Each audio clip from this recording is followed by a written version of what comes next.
भागवत पीयूष पारायण पटा। जो भागवत के रसिक भक्त हैं उन भगवान के रसिक भावुक भक्तों को कथा में आमंत्रण करना चाहिए, उनको बुलाने का प्रयास करना चाहिए। अधिक से अधिक जो लोग आ जाएं, जितने लोग आ जाएं, उसका भी अपना आनंद है। अपने सगे संबंधी, प्रेमी, भाई बंधु, परिवार वालों को सबको बुलाना चाहिए। आए न आए ये उनकी बात है। परिवार के साथ में जिस प्रकार एक दूल्हे का टीका किया जाता है, लड़का देखने जाते हैं ना, सगाई करने जाते हैं, देखो जिस प्रकार अपनी कन्या का विवाह किया जाता है, ठीक उसी प्रकार भागवत कथा का करवाने का विधान है। कन्या को विवाह के लिए क्या करते हैं? सबसे पहले लड़का देखने जाएंगे साहब, है ना। तो लड़का देखने के लिए क्या किया जाता है? पसंद करके आएंगे, 4-6 लोग जाएंगे। भाई भागवत कथावाचक भी ऐसा होना चाहिए। विरक्तो वैष्णवो विप्रो वेद शास्त्र विशुद्ध। कैसा होना चाहिए कथा वक्ता? विरक्तो, सबसे नंबर पे विरक्त होना चाहिए। विरक्त का मतलब ये नहीं सन्यासी पक्का झोले टांग के चलने वाला।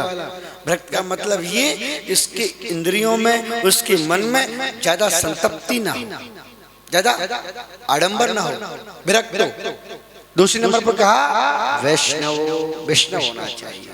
भगवान दीक्षा, गुरु मंत्र दीक्षा प्राप्त होना चाहिए। अगर स्वयं वक्ता ने गुरु दीक्षा नहीं ली और दूसरा आपको क्या शिक्षा प्रदान कर सकता है? तो विरक्तो वैष्णवो। फिर तीसरे नंबर पर क्या आया? विप्रो, ब्राह्मण होना चाहिए, है ना। आजकल कथा करने के लिए कोई भी कर लेता है, कोई भी करवा लेता है। बोलो राधे राधे। लेकिन भागवत जी में जो बात कही इसको गुप्त रखा जाता है, इसको कोई नहीं बोलता। क्यों नहीं बोलता? क्योंकि विप्र नहीं है हर कोई। आप जानते हैं विप्र कौन होता है? विप्र कौन होता है जानते हैं? जानते हैं कौन होता है विप्र? हाँ हाँ हाँ, जन्मना ब्राह्मणों गेय। देखो ब्राह्मण के घर में, ब्राह्मण के कुल में जन्म ले लिया तो वो ब्राह्मण हो जाता है। लेकिन संस्कारात् द्विजोच्यते, जब उसको यज्ञोपवीत संस्कार हो जाता है, गुरु मंत्र मिल जाता है, तब वो द्विज नाम की संज्ञा में आ जाता है। ब्राह्मण में से कौन बन जाता है? द्विज बन जाता है। द्विज बोलते हैं ना, द्विज। उस ब्राह्मण का ही दूसरा नाम है द्विज। जो ब्राह्मण शुद्ध गुरु दीक्षा लेकर के यज्ञोपवीत संस्कार धारण करके और अपने परिवार के इष्ट मित्रों के साथ में गुरु दीक्षा लेता है, तो वो द्विज बन जाता है। द्विज कहलाने योग्य हो जाता है। और वही द्विज विद्या विरस्य प्रविद्येयम विप्रम श्रोत्रियम उच्यते। जब वही विप्र गुरु मुख से वेद शास्त्रों को जानने लग जाता है, मंत्रों को पढ़ने लग जाता है, तब वह विप्र हो जाता है, हो जाता है। तो ऐसा ब्राह्मण होना चाहिए कथावाचक, कि ब्राह्मण हो, शुद्ध परिवार में जन्म तो लिया ही हो, लेकिन ऐसा ही नहीं, अपितु तो उसका संस्कार भी बहुत अच्छा होना चाहिए। अच्छे गुरुकुल से उसको दीक्षा होना चाहिए, और दीक्षा के साथ साथ में उसको वेद वेदांतों का ज्ञान भी होना चाहिए। ऐसा नहीं भागवत कथा को सुना दिया, अन्य शास्त्रों की कोई जानकारी नहीं है, तो समझाने में थोड़ा मुश्किल लगेगा। कुछ बीच बीच में रामचरितमानस का भी कुछ दोहे, चौपाई वगैरह, या अन्य प्राणों से भी कोई धार्मिक प्रसंग, भक्तों की कथा, ये सब समझाने में कुशल होना चाहिए वक्ता। विरक्तो विष्णवो विप्रो वेद शास्त्र विशुद्ध कर दृष्टांत कुशलो धीरो वक्ता कार्यो तिरस्प्रहा। और दृष्टांत देने में भी कुशल ऐसा कथा वक्ता होना चाहिए। इस प्रकार और भी वर्णन किया गया। धरती पर शयन करना चाहिए। आजकल धरती पर शयन तो महाराज वो कौन सी बीमारी लग जाती है? राधे राधे हैं? हाँ, कह पंडित जी धरती पर सो नहीं सकते, आप कथा करो या कुछ और उपाय देखो इसका। महाराज नींद तो बेड पे ही आएगी। राधे राधे। ऐसा होता है कई जगह जाते हैं ना, सब लोग एक जैसे नहीं होते, धरती पर नहीं। महाराज क्षमा करना, इसमें कुछ और संशोधन करो आप। तो ये सब सिस्टम होता है। भोजन के लिए कहा गया घृतपानम पयःपानम, अगर हो सके 7 दिन तक घी पी करके रहना चाहिए वक्ता को और श्रोता को। हाँ, अपने हमारी तरफ इशारा मत कर के लिए वक्ता को, श्रोता को भी अगर हो सके तो 7 दिन तक घी पी करके रहना चाहिए। घृतपानम, घी पी करके मात्र। अब महाराज घी तो ऐसा सुंदर आ भी नहीं रहा। पहली बात तो ये कि एक तो अभ्यास भी नहीं है घी पीने का, और पी लिया तो महाराज कहीं और ही बैठे होंगे व्यास में, तो राधे राधे। घृतपानम, चलो घी पी करके नहीं रह सकते, दूसरा उसमें सॉल्यूशन किया कि पयःपानम, अगर घी पी करके नहीं रह सकते तो दूध पी करके रह लो, कोई बात नहीं। महाराज दूध पीने की भी इतनी सामर्थ्य नहीं है, क्योंकि अगर जीवन पर्यंत से दूध पिया होता दूध की आदत लगी रहती, यहाँ दूध की भी आदत नहीं है। फिर कहा पयःपानम कृत्वा वै शृणुयात् सुखम, लेकिन सुखपूर्वक कथा सुनना चाहिए। अब मान लो अगर नहीं रख सकते दूध पी करके घी पी करके, तो कहा फलाहारेण वा भाव्या मेघ भक्तम तो भोजनम, ऐसा कर लो फलाहार करके 7 दिन रह लो। महाराज क्या कहें, डायबिटीज की बीमारी है, कुछ न कुछ तो खाना पड़ेगा, शुगर बढ़ जाती है तो कुछ न कुछ तो चाहिए भोजन के लिए। तो ऐसा किया, चलो संशोधन करके एक समय फलाहार कर लेना, कथा के उपरांत भोजन कर लेना, ये भी नियम है। अगर भाई सुबह से दोपहर शाम तक जब तक कथा वाचन चलता है तब तक फलाहार करो, फलाहार के बाद में रात्रि के समय भोजन कर लो। कहा महाराज दवा तो दोनों टाइम लेनी है, एक टाइम का तो कलेश ही नहीं है। तो कहा भोजनम तो परम मन्ये कथा श्रवण कारक नोपवासम बरः प्रोक्तम कथा विघ्न करो यदि। अगर मान लो अगर दोनों ही समय भोजन करना है तो फिर कहा भोजनम तो परम मन्ये, एक बार नहीं 2 बार नहीं, परम मन्ये, जितनी बार भूख लगे उतनी बार खाओ। पर क्या करना है, ऐसा नहीं भोजन करके सो जाओ, राधे राधे। भोजनम तो परम मन्ये कथा विघ्न कारक, कथा श्रवण कारक, कथा श्रवण करने में आपको निद्रा नहीं आए, आलस्य नहीं आए, प्रमाद नहीं आए, उतना भोजन करना। ये नहीं कि भोजन करने की कह दिया, ब्याज ने तो खूब भोजन किया, अब बनाने वाला तो आया ही है, हमारा जा ही क्या रहा है, खाओ और राधे राधे सो जाओ। तो ऐसा नहीं करना। भोजनम तो ब्रह्मण्य कथा विघ्न करो यदि, अगर कथा विघ्न कर सुनने में कोई ज्यादा विघ्न नहीं होना चाहिए, निद्रा नहीं आए, आलस्य नहीं आए, उतना भोजन करना चाहिए। जिस प्रकार अपनी पुत्री के लिए विवाह करते हैं, धूमधाम से अपने पुत्र का जन्मोत्सव मनाते हैं, ऐसे भगवान का जन्मोत्सव मनाना चाहिए। भगवान की भागवत की कथा में अन्य अन्य लीलाएं आती हैं, ध्रुव चरित्र आता है, प्रहलाद चरित्र आता है, सुंदर सुंदर कथाओं के वाचन में भगवान की झांकियों का दर्शन अगर हो सके करना चाहिए। राम जी का सुंदर चरित्र आएगा, राम जी का जन्मोत्सव मनाएं, भगवान श्याम सुंदर का जन्मोत्सव मनाएं, कृष्ण जन्मोत्सव आएगा, भगवान की और अन्य कथाओं के साथ में गिरिराज जी की लीला का दर्शन आएगा, भगवान का रुक्मिणी मंगल आएगा। विवाह शादी के उपरांत ऐसे शादी विवाह करते वैसे भगवान की शादी करना चाहिए, और अपने नाते रिश्तेदार हित प्रेमियों को बुलाना चाहिए, सुंदर जितना हो सके उनकी समुचित व्यवस्था करना चाहिए। यह कर्तव्य होता है भागवत करवाने वाले के। भागवत करने वाले का भी यह नियम है, पत्तल में भोजन करना चाहिए, अधिक तीखा नहीं खाना चाहिए, तीखा यानी मिर्चियां, है ना, ये नियम होता है। अधिक गरिष्ठ नहीं खाना चाहिए, पूड़ी पकवान इत्यादि। क्यों, ये क्यों मना किया? क्योंकि अगर इनको खाएगा तो फिर कथा कब करेगा, फिर तो सोएगा। बोलो राधे राधे। है अगर पूड़ी खा ली, पराठे खा ली और महाराज पकौड़ी कचौड़ी दुनियादार की मेवा मिष्ठान खाएगा तो न तो कथा सुनोगे, तो जो यही हालत हो जाएगी। बोलो राधे राधे। देखो आप हो रही है ना, है ना, बोलो बांके बिहारी लाल की। तो ऐसी कथा की विधि बताई सत पुरुषों के साथ, इष्ट मित्रों के साथ इस भागवत कथा का सुंदर आयोजन के उपरांत दशांश हवन करवाना चाहिए, जिनसे देवताओं को तृप्ति मिलती है। क्योंकि रिश्तेदार, परिवार, नातेदारों को तो भोजन करने से संतुष्टि मिल जाएगी, सुख सुविधा से सोने से संतुष्टि मिल जाएगी, लेकिन देवताओं को क्या मिलेगा? तो भागवत के उपरांत दशांश हवन करवाना चाहिए। हवन करने से क्या? देवताओं को आहुति प्राप्त होती है। ब्राह्मण भोजन, कन्या भोजन, संत भोजन ये करवाना चाहिए यथा योग्य, जिस प्रकार योग्य हो। ऐसा नहीं को बच्चों चार ही तो व्यक्ति बैठे हुए है ना, इनमें ये थोड़ा बहुत राधे राधे करेंगे तो फिर इनमें मन लग जाएगा, है ना। बोलो बांके बिहारी लाल की।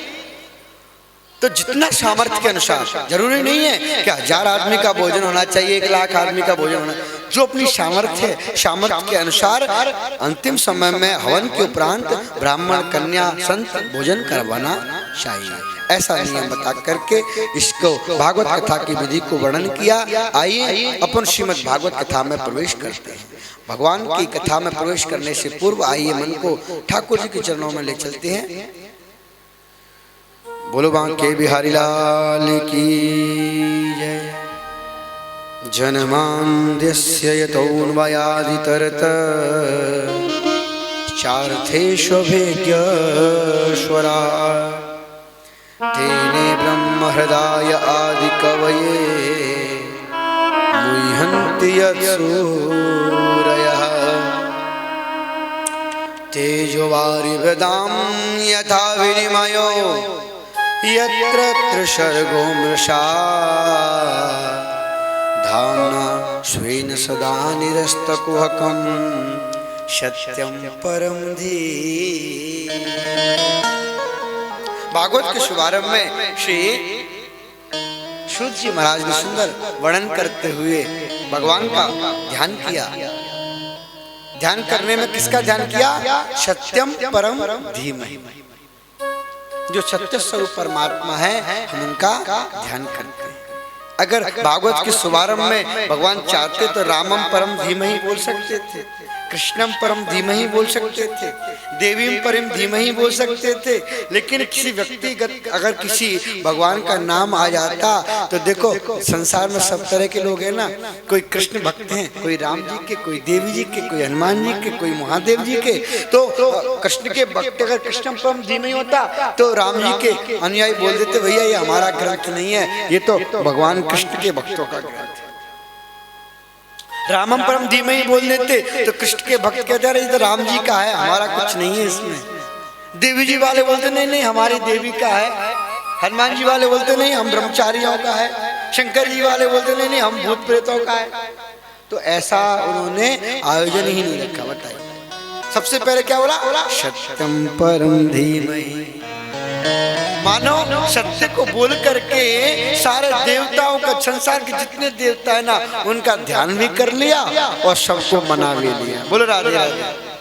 क्योंकि सत्य में सभी विद्यमान है, चाहे वो माया भगवती देवी हो या हनुमान जी हो, मेरे भोले बाबा शंकर हो या कृष्ण हो, राम हो, कोई भी हो, हनुमान जी हो, सत्य को सब धारण करते हैं। सत्य में सब विद्यमान रहते हैं।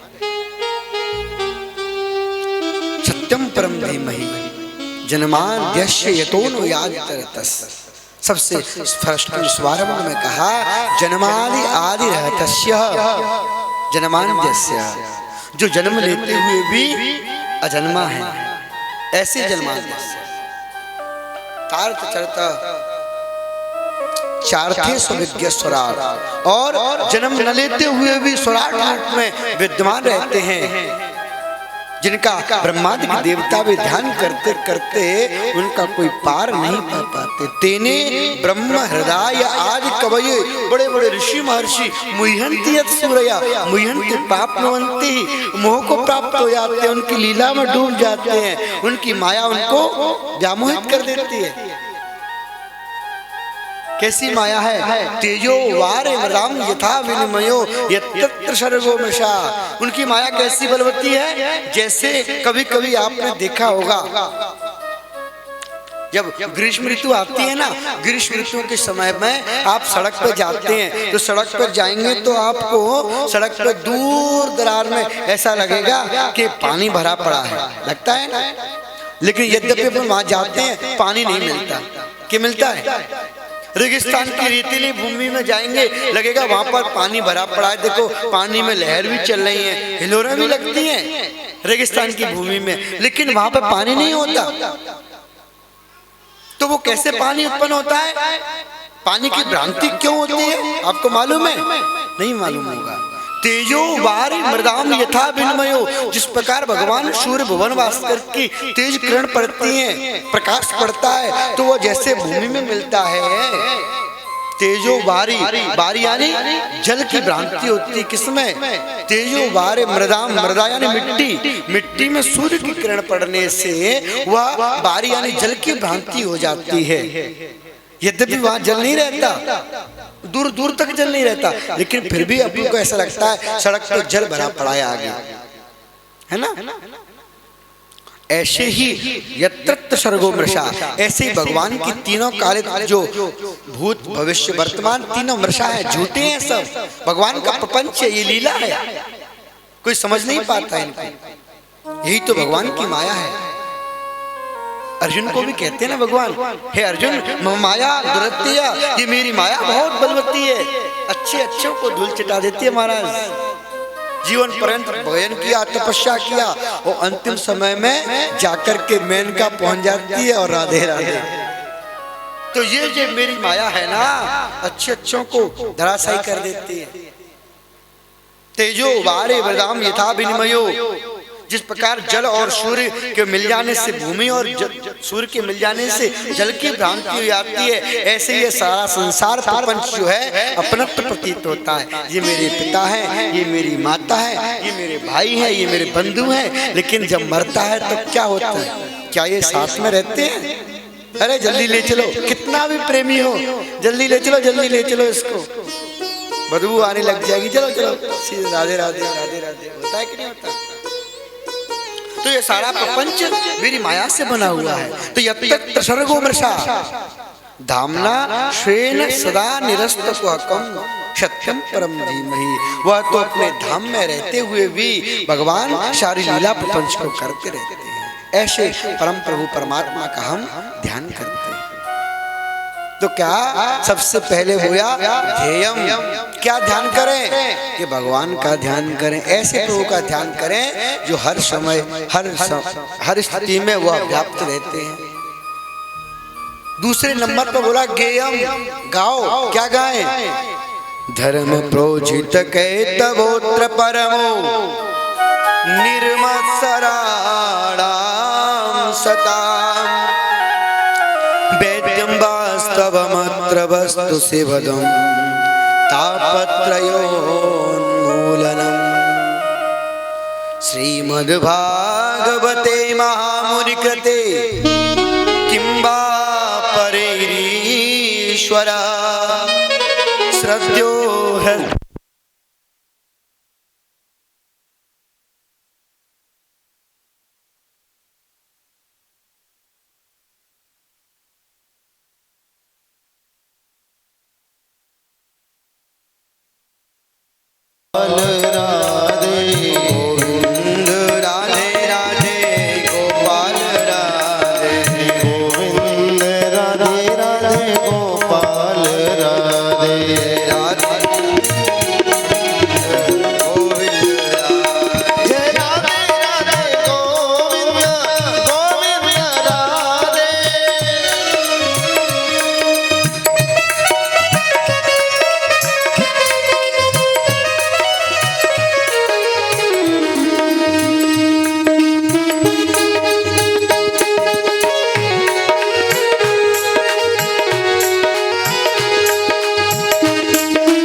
बांके बिहारी लाल की।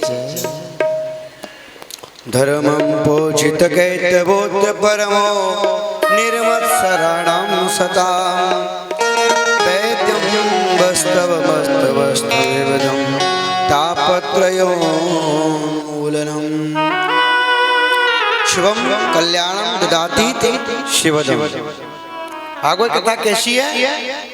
कल्याण करने वाली है। धर्मम प्रोक्षित कहते वो परमो निर्मत्सराणाम सताम, वह निर्मत्सर कर देती है। अब निर्मत्सर जानते किसको बोलते हैं? निर्मत्सराणाम सताम, हमेशा के लिए निर्मत्सर कर देती भागवत कथा। कैसे?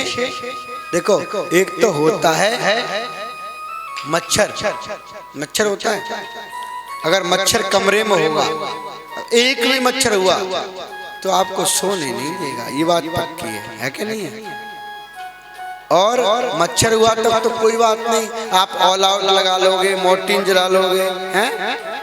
आजकल तो वो आ गया, तो कुछ भी कर सकते हो। मतलब अब ये तो हुई तुम्हारी मच्छर की व्यवस्था। और अगर मच्छर है तो अब ये तो कमरे में आता है मच्छर, तो और मच्छर कहाँ आता है आपको पता है? मन रूपी कमरे में आया आता है। मन में अगर मत्सर आ गया तो मत्तः शरतीति मत्सर। मत्सर का अर्थ क्या है? मत्तः शरती, अरे मुझसे आगे कैसे बढ़ गया, मुझसे आगे कैसे बढ़ गया, ये मुझसे आगे, अरे ये तो मेरे देखते देखते खाने को नहीं था, आज इतना पैसे वाला हो गया, इतना वैभव वाला हो गया। एक दूसरे से जलन, उसकी टांग पकड़ के खींचना, यही तो मत्सर होता है। और क्या है? तो उसको रात में नींद नहीं आती, अरे मुझसे बड़ा कैसे हो गया, अब तो इससे भी ज्यादा पैसे वाला बनना है, इसके एक मकान मेरे 2 मकान तो कम से कम होना चाहिए, इसके एक संतान मेरे 2 संतान तो कम से कम होना चाहिए। तो वह होता है मत्सर। अगर जिसके हृदय में मत्सर भरा पड़ा है तो उसको रात में नींद नहीं आएगी। क्या आएगी? कितनी दवाई खिला लो, कितने डॉक्टर भले अपनी दवा दे करके उसको नींद की सुला दे तो सो जाएगा, महाराज क्या करें, नींद ही नहीं आती। होता है कि नहीं होता? क्यों होता है? क्योंकि उसके अंदर मत्सर ने घर बना लिया। और जब मत्सर ने घर बना लिया तो उसको बस यही टेंशन, यही दिमाग में रहता है कि क्या करूं, कैसे करूं, कहाँ रखूं, कैसे इसको छुपाऊं। क्योंकि सरकार है, ज्यादा पैसा बढ़ गया कब्जा कर लेगी, सीबीआई बैठ जाएगी, हो गया काम खत्म, तो कमाई कमाई सब धरी रह जाएगी। तो उसको यही चिंता रहती, तो उसको नींद नहीं आती रात में। तो अगर मत्सर को अपने हृदय रूपी घर से भगाना है तो आपको क्या करना पड़ेगा? कृष्ण कथा रूपी, सत्संग रूपी ऑल आउट जला लो, है ना? और जैसे कृष्ण रूपी ऑल आउट आपके हृदय कमल में जग जाएगा तो सारे मच्छर भग जाएंगे कि नहीं भगेंगे? बोल राधे राधे। और यही किसी के घर में, किसी सेठ साहूकार के घर में कोई किराए पर रहने आया, उसने 4 व्यक्ति किराए पर रख लिए। अब 4 व्यक्ति किराए पर रखे तो इतने बदमाश थे, वो किराया नहीं देते थे। सेठ साहूकार बोला बड़ी गलती कर दी इनको रख करके, किराया मांगने जाता तो लड़ते मारते उसको। वह अपने इष्ट मित्रों से बोला भैया बड़ी गलती से मैं रख तो लिए किराएदार, क्या करूं, इनको निकालूं कैसे, तो किराया भी नहीं देते, मेरे घर पे भी कब्जा कर रखा है। आज तो चलो मुझको किराया नहीं दे रहे, कल तो मेरे घर को ताला लगा करके मुझको ही बाहर निकाल देने का क्या भरोसा। तो किसी मित्र ने सलाह दे दी ऐसा करो, पास में नए दरोगा साहब आए हैं, उन्होंने एड निकाला है अखबार में कि दरोगा जी को घर की जरूरत है, किराए पर रहने के लिए ट्रांसफर नया नया हुआ है ना, तो दरोगा जी को घर में रख लो, अपने आप भग जाएंगे। दरोगा जी के पास पहुंचा, भागा भागा, प्रभु मेरा घर खाली है, आपको कमरे की जरूरत है, चलो। और जैसे दरोगा जी को देखा, चोर उचक के बदमाश जितने भी तेरा, सबने सोचा ये पकड़वा देगा, अपने आप भग गए। तो ऐसे ही जो निर्मत्सर रूपी चोर चक्के हमारे अंदर बैठे हैं ना, काम है, क्रोध है, लोभ है, मोह है, ये सबको भगाने के लिए आपको क्या करना पड़ेगा? अगर आप चाहो ऐसे भग जाए तो ये ऐसे नहीं भगने वाले। ऐसे नहीं भगेंगे। कैसे भगेंगे ये? आपको कृष्ण रूपी औलाउद दरोगा जी को लाना पड़ेगा। और जैसे मेरे श्याम सुंदर दरोगा बन के तुम्हारे हृदय कमल में आए तो अपने आप जितने काम के साधन हैं, क्रोध के साधन हैं, मोह के साधन हैं, अपने आप भग जाएंगे। सोचेंगे अब पकड़े तब पकड़े, तो सब लोग भाग जाते हैं। ऐसे ही निर्मत्सराणाम सताम, उसको निर्मत्सर बना देती है भागवत की कथा।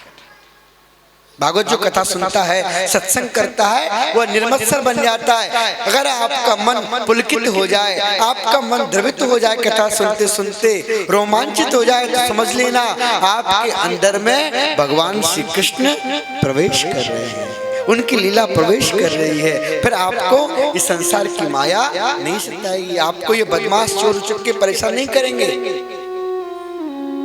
और आपके हृदय कमल के तीनों जो ताप है ना, तापत्रयोन्मूलनम, तीनों प्रकों का तापों का उन्मूलन हो जाएगा।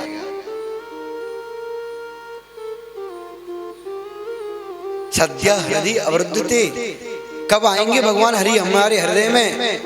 कब? शुश्रूषुभित क्षणा, जब आपने सत्संग करने की इच्छा की, आपने भागवत कथा सुनने की इच्छा मात्र की। अभी भागवत कथा नहीं करवाई, मात्र इच्छा की। अभी आपने कथा सुना था ना, राया श्री देवर्षि नारद और सनकादिकों का संवाद हुआ। कहां पर? बद्रिकाश्रम में।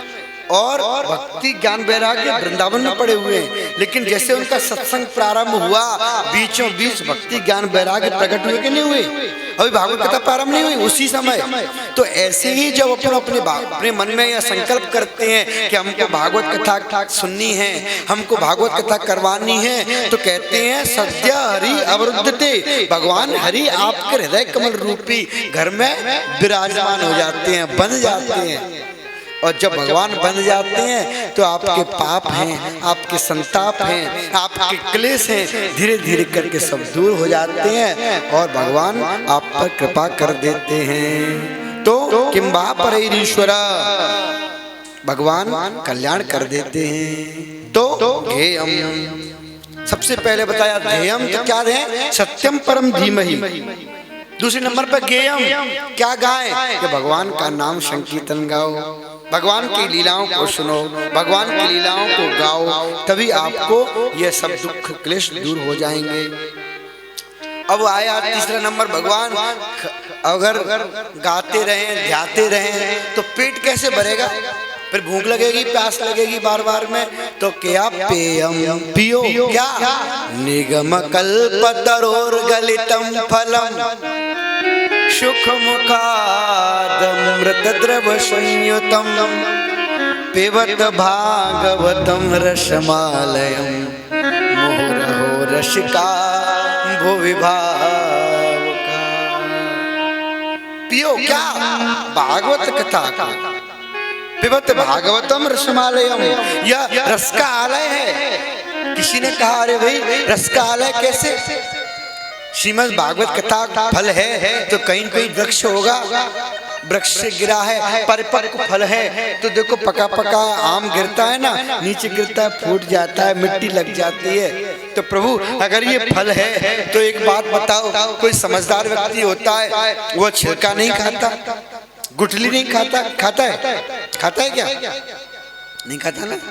कोई समझदार व्यक्ति गुठली छिलका तो खाता नहीं। अगर ये भागवत कथामृत रूपी फल है तो उसको फल खाने के लिए ये बताओ इसमें त्याग है क्या? क्या छोड़ दें इसमें से? तो कहा ऐसा फल नहीं है, इसमें छिलका गुठली का कोई काम नहीं है। इसको तो अंजलि बांध करके बस पेयम, पीते जाओ पीते जाओ। कब तक पिए? जब तक भगवान की प्राप्ति न हो, जब तक भगवान से परस्पर संबंध न हो जाए तब तक इसको पिबत भागवतम रसमालयम मुहुरहो रसिका भुवि भावुका। आओ रसिको, आओ भावुको, इस भागवत कथामृत रूपी रस का पान करो। ऐसे भागवत कथा का वर्णन किया। ऋषियों ने जब ध्यान किया तो कहा प्रभु अब हम आपसे कुछ प्रश्न करना चाहते हैं। शौनकादिक ऋषि सूत जी महाराज से प्रश्न करते हैं। पुंसा में कांततः श्रेया तन्न संसितुमर्हसि हे प्रभु आप बताओ, हम यह संसार में रहते हैं तो सबसे सुगम सरल कल्याण का मार्ग क्या है? कोई कहता है महामृत्युंजय करवा लो कल्याण हो जाएगा, कोई कहता है दुर्गा जी का पाठ करवा लो कल्याण हो जाएगा, कोई कहता है अभिषेक करवा लो उससे कल्याण हो जाएगा, कोई कहता है एकादशी व्रत रखो, कोई कहता है मंगलवार का व्रत रखो, कोई कहता है गुरुवार का व्रत रखो। आखिर भगवान करें तो करें क्या? असली रूप से कल्याण का मार्ग क्या है यह हमें बता दे। पहला प्रश्न किया। दूसरा प्रश्न किया, प्रभु हमारे इस धर्म शास्त्रों के अनुसार भगवान बहुत हैं, तो हम यह जानना चाहते हैं मुख्य रूप से किसकी पूजा करें, किसको पूजें और किसको छोड़ दें? क्योंकि जो पूजने योग्य हैं उनको ही तो पूजे ना, अयोग्यों को पूज करके क्या फल मिलता है? कुछ नहीं। जब कोई फल ही नहीं मिलना तो उनको पूजने से क्या मतलब? तीसरा प्रश्न किया, प्रभु मेरे गोविंद अजन्मा है, हमने सुना गोविंद अजन्मा है, जन्म नहीं लेते हैं। अगर भगवान जन्म नहीं लेते हैं तो फिर कहते हैं वसुदेव देवक्याम जातो यस्य चिकीर्षया, फिर वसुदेव के यहाँ पर देवकी के गर्भ से कैसे प्रकट हो गए? कैसे माता कौशल्या के गर्भ में राम आए? जब जन्म नहीं लेते, इनका नाम अजन्मा है तो जन्म क्यों? और अगर जन्म लिया तो इनका वेदों में नाम अजन्मा क्यों? यह हमारा तीसरा प्रश्न। प्रभु अगर मान लो भगवान के मुख्य रूप हुए तो हम चौथा प्रश्न करते किसको पूजें और किसको छोड़ दें? तो पूजने योग्य को पूजेंगे। और पांचवा प्रश्न हमारा प्रभु आपसे यह है कि घोर कलयुग है, संसार के प्राणियों के पास समय बहुत कम है, खाने के लिए, सोने के लिए, टीवी फिल्म सीरियल वगैरह देखने के लिए, तो देवियों के पास समय ही समय, जितना देखना चाहो समय। हाँ, अगर भोजन का समय आ गया, सीरियल का समय हो गया तो भोजन बंद। अरे रुक जाओ, अभी भूखे मरे जा रहे हो, मैंने कहा भोजन तो पूरा 10 मिनट का हो रहा है, राधे राधे है, होता है कि नहीं होता? हाँ, अगर ये सीरियल आ गया तब तो फिर चाहे भोजन रखा हो, चाहे कोई अमृत पान करा रहा हो, नहीं मतलब किसी से। होता है क्या? नहीं होता ना। तो प्रभु हमारे पास समय बहुत कम है, तो आपसे प्रार्थना ये सार सुनाओ, ज्यादा इधर उधर की बातों को मत करना।